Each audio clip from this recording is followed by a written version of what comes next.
लोकसभा चुनाव 2024 में दलित नेता के तौर पर चिराग पासवान ने बाजी अपने हाथ में कर ली है।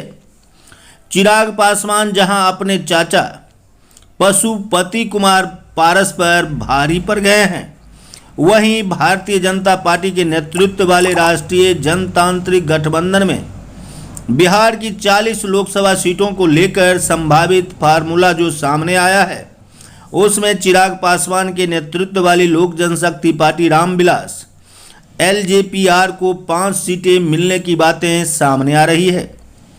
चिराग को हाजीपुर सीट मिलना भी तय माना जा रहा है। चिराग के चाचा पशुपति पारस की पार्टी राष्ट्रीय लोक जनशक्ति पार्टी RLJP सीट शेयरिंग में खाली हाथ नजर आ रही है। NDA के सबसे बड़े दल BJP ने पशुपति कुमार पारस को राज्यपाल और उनकी ही पार्टी के सांसद प्रिंस राज को बिहार सरकार में मंत्री बनाए जाने का ऑफर दे दिया है। साथ ही एकमात्र सीट समस्तीपुर पशुपति पारस के RLJP के खाते में जाता हुआ दिख रहा है। बताया जाता है कि समस्तीपुर सीट पर आखिर प्रिंस राज जो सिटिंग MP हैं वे लड़ेंगे या फिर पशुपति कुमार पारस।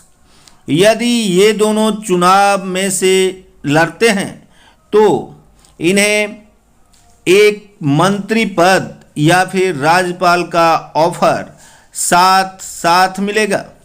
बताया जाता है कि प्रिंस राज को बिहार सरकार में यदि मंत्री बना दिया जाए तो पशुपति कुमार पारस समस्तीपुर संसदीय सीट से चुनाव लड़ सकते हैं।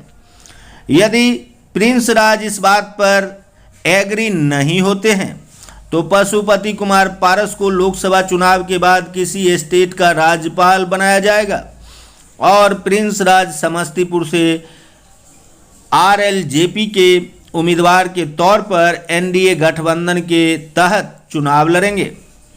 पशुपति पारस में BJP को दलित वोट की उम्मीद नहीं नजर आ रही है। शायद यही कारण है कि 3 साल पहले पशुपति कुमार पारस को मंत्री पद देने वाली BJP उसे इस लोकसभा चुनाव से पहले ही हाशिए पर छोड़ गई है। बताते चलें कि चिराग पासवान की जिद थी कि उन्हें हाजीपुर की सीट मिलनी चाहिए। वह उनके पिताजी की परंपरागत सीट है।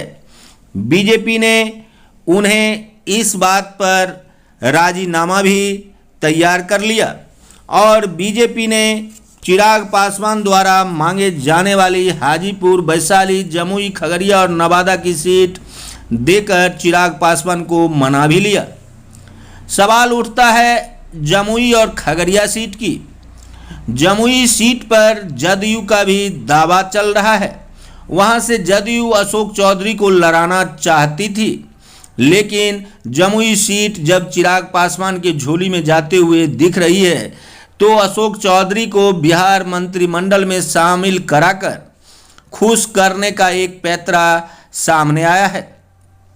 दूसरी ओर यदि प्रिंस राज बिहार सरकार में मंत्री के पद को स्वीकार कर लें और पशुपति कुमार पारस राज्यपाल के ऑफर को स्वीकार करते हैं तो समस्तीपुर से महेश्वर हजारी को टिकट मिलना तय माना जा रहा है।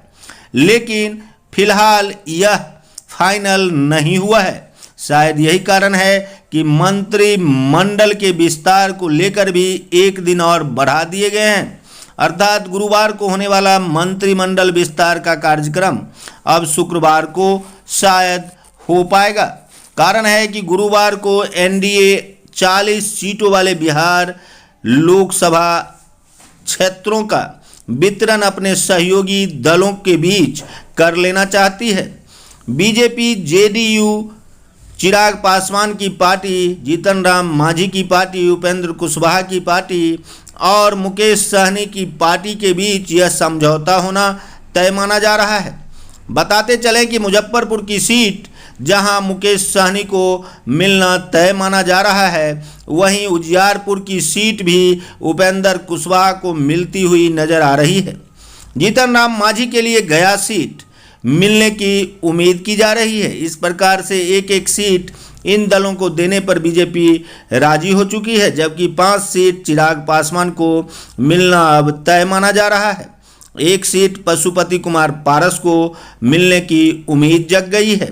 इस प्रकार से लोजपा को 6 सीट दोनों गुट मिलाकर, वहीं एक एक इन तीनों दलों को इस प्रकार से 9 सीट बट जानी तय बताई जा रही है, जबकि 31 सीटों में 16 सीट बीजेपी एवं 15 सीट नीतीश कुमार के बीच मिलने की संभावना जताई जा रही है।